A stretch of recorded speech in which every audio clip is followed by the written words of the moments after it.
Pagi Pak Imbang. Pagi. Terkait situasi terkini Pak, setelah pemadaman yang saya dengar ini tadinya update-nya 6 jam ya pemadaman. Tapi kalau untuk saat ini sudah berapa situasinya?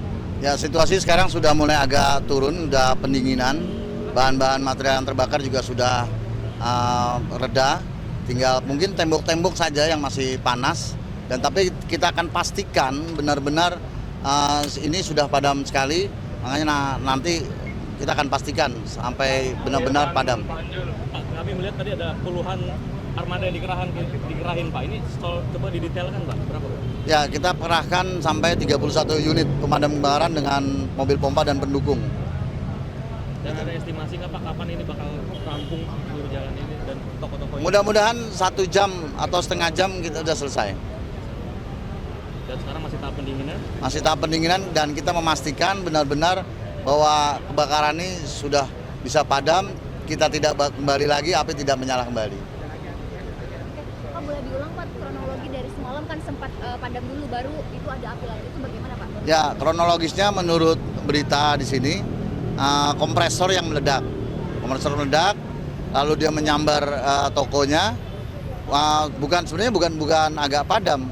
Waktu itu ketika kita hadir, api yang terlihat di dalam itu belum terlihat.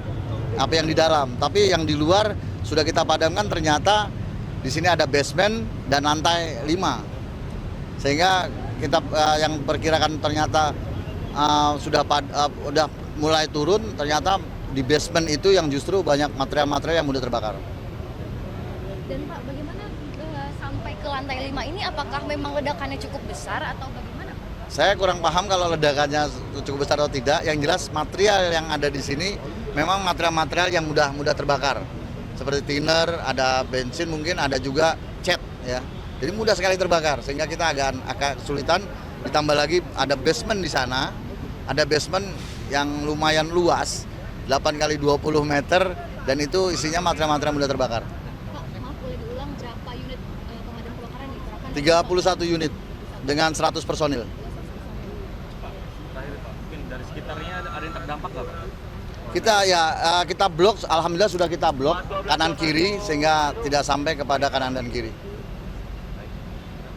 Oke Pak Imbang, makasih Pak. Terima kasih Pak Imbang.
Coba di kiri kanan. Nanti ada unit ya lah. Ya.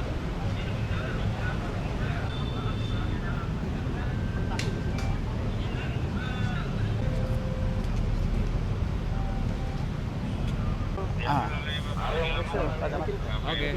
Pak, makasih ya. Ketemu lagi. Naik ya, baru naik ya? Wah. Ayo Pak.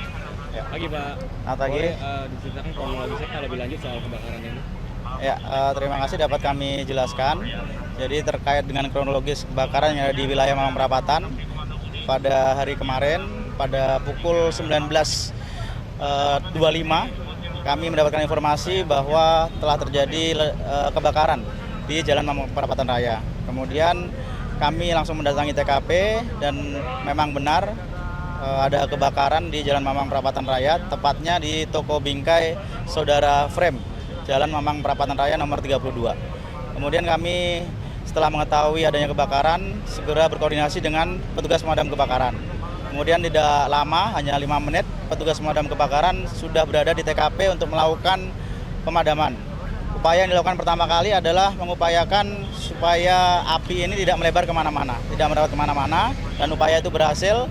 Hanya satu bangunan yang terkena dampak dari kebakaran ini, namun ada kendala pada saat pemadaman karena hingga tengah malam kemudian sampai dengan subuh api belum bisa padam. Karena kendala itu ada pada bahan-bahan yang ada di bangunan tersebut, yang antara lain adalah bahan bakar, minyak, thinner, cat, kertas, dan kayu. Kemudian dari korban yang bisa diselamatkan, bisa dievakuasi, korban luka ada 5 orang yang saat ini berada di Rumah Sakit Tarakan, Rumah Sakit Siloam Kebonjeruk, dan Rumah Sakit Pasar Minggu. Kemudian informasi yang kami dapatkan dari pemilik toko tersebut, masih ada 7 orang korban yang berada di dalam. Dan tadi dari jam 6 api berhasil dipadamkan, petugas pemadam kebakaran berhasil menyisir masuk, kemudian di lantai 2 di salah satu ruangan ditemukan 7 korban tersebut sudah dalam keadaan meninggal dunia. Dan terhadap 7 orang tersebut sudah berhasil dievakuasi. Saat ini sudah dibawa ke RS Kramat Jati untuk identifikasi lebih lanjut oleh tim DVI. Oke, Pak, terkait tadi kan konfirmasinya 7 yang tewas ya Pak. Itu untuk pegawai kah atau keluarga? Ya, yang dapat kami jelaskan dari korban yang ada, berarti korban total sekitar 12 orang.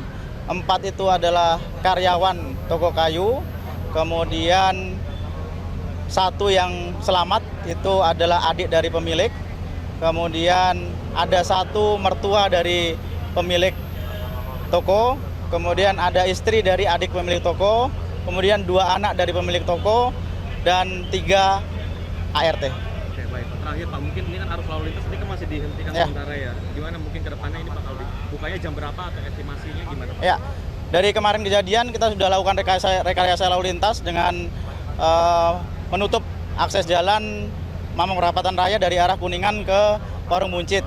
Saat ini masih upaya untuk sterilisasi karena dari petugas pemadam kebakaran masih memastikan bahwa api benar-benar sudah padam. Jadi saat ini masih ada upaya pendinginan, dan setelah semuanya selesai, clear, kemudian kami akan buka lalu lintas. Oke, ada estimasi Pak mungkin dibukanya kapan Pak? Kami masih belum bisa memastikan. Oke, baik. Pagi Bapak, terima kasih atas waktunya Pak. Terima kasih.